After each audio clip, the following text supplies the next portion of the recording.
All right guys, we're here with my acai bowl. We're working corners. These corners have some big acceleration bumps out of the exit, so the bike gets a lot of feedback from that. We're working on being smooth right the taller gear, looking past those bumps and applying throttle through them.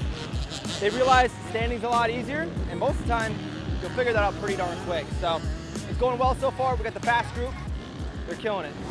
One thing I noticed from a couple of us is we resorted to just standing all the way through them because, quite frankly, it just made it easier and smoother, right? So that's what we need to consciously think about when we're going through corners like this and they're just really rough and kind of crappy. Just stand. It's going to make your life a lot easier. But with that being said, a couple of us that were standing really good, we started to lean to the inside of the bike a little bit more. When we are standing and entering a corner, we don't want to lead with the inside shoulder. What I mean by that is if we're coming into the corner and we want to start to initiate lean angle, we don't want to start with the shoulder, because what that's doing is keeping the bike straight up and down, and it's not allowing it to stick in the rut and follow the arc of the rut. If we can stay stacked above it with our shoulders nice and level, you can rotate the bike underneath you with just your hips, okay? And once you get to the inside of the bike with your shoulder, now you have nothing to save you if that front tire gets a little bump outside of the rut, right? You're gonna tuck the front and go down. There's nothing you can do about it. If you're here and you're leaning the bike and you get a little twitch, it's easy to kind of recover from that because you're above the bike still. You're not inside of the bike. So if we're gonna be standing through corners, stay nice and stable on top of it. Don't lean to the outside or inside, and let the bike just keep that natural flow. Hey guys, I want you to come join me in my hometown where you will get a chance to ride straight from my backyard to local single track, go to all my favorite restaurants, my favorite coffee place, and you just get a chance to experience a day in my life, 2 days straight.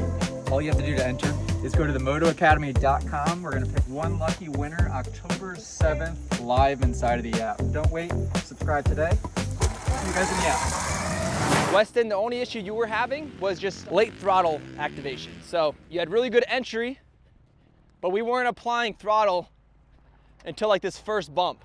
By the time you were there, that's where that bike is gonna fall on its face. It's not gonna get that acceleration to pick you up and out. When I say apply throttle earlier, doesn't mean it to be wide open at this point. We just gotta start rolling it on here and keeping it rolling all the way throughout the exit. And as we roll it on, it's gotta be a progressive roll on to where it starts at the 0 mark and you're continuing to roll it back higher and higher in the RPMs. Does that make sense?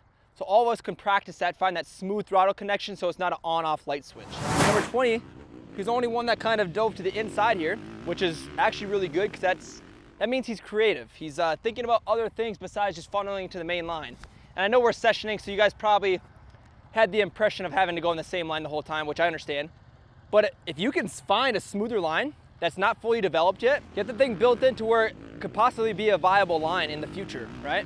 Right now it's dry and it's hard, so I'm not saying this tighter inside line is going to form up great, but it's something to try out. And as that middle rut gets deeper and deeper and more bumpy, you're better off sacrificing a little bit of time here to sneak tighter against that wall. So always try to find the smoother line. We don't have to keep going, hammering that same line over and over again. A couple of us were sitting, I think 237.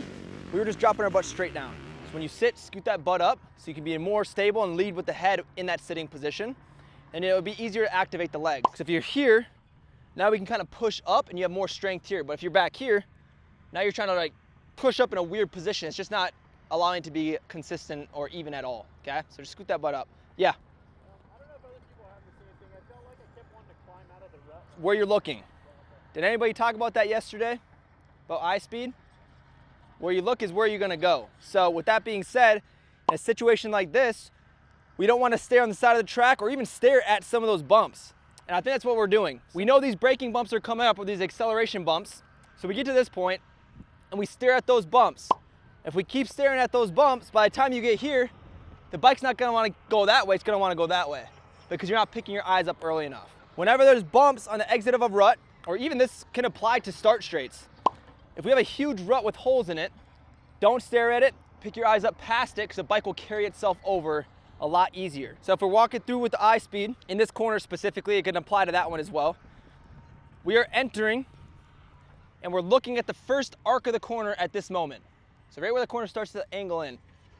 Once we get halfway there, I'm gonna start moving my eyes pretty darn quick in this corner since it is shallow. I'm gonna look to the halfway mark. Once I'm in the rut, even though it's a shallow rut, I can trust it a little bit. As long as I have good pressure into the bike, I'm gonna start snapping my eyes to the 3/4 mark, right where the rut starts to become invisible at this point. Halfway, at this moment, This is where I'm applying throttle and I'm looking far out to the exit because this rut starts to get deep enough to the where the bike should stay tracked in it. We look past it, don't even worry about anything here, and roll throttle on. The bike will follow. So I want us all to practice that a little bit if we're struggling with that simple eye speed movement. And then the other guys that are nailing it pretty good, go ahead and be creative. Try to get this tighter inside line to form if you can. Sound good? All right, let's fire them up.